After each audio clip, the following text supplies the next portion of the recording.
Fantastis, diduga 100 triliun saldo rekening Brigadir Yosua Huta Barat di BNI.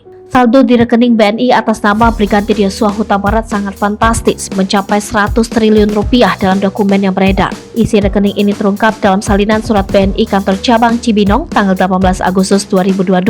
Surat tersebut berisi berita acara penghentian sementara transaksi berdasarkan permintaan PPATK. Dalam dokumen yang dirilis di channel YouTube Irma Huta Barat, surat ditandatangani Anita Amalia Dwi Agustin sebagai asisten PNC dan Ridawati Margono selaku pemimpin bidang pembinaan pelayanan.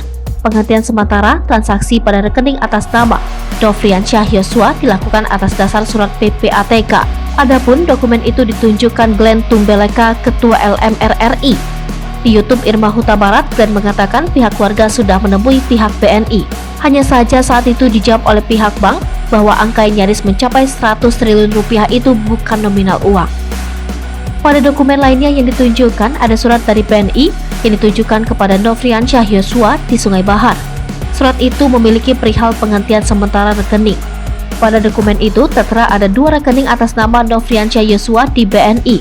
Adapun dana 200 juta rupiah yang ditransfer setelah meninggalnya Yosua diduga berasal dari rekening yang kedua yang isinya hanya ratusan juta. Sementara rekening yang nominalnya fantastis hingga kini belum diketahui siapa sebenarnya yang selama ini menguasainya. Pada sidang sebelumnya, Ferdy Sambo mengatakan yang ada di rekening Yosua adalah uangnya. Sementara Putri Chandrawati mengatakan dia yang membuka rekening atas nama Yosua Huta Barat dan Ricky Rizal di BNI. Alasannya untuk digunakan keperluan rumah tangga.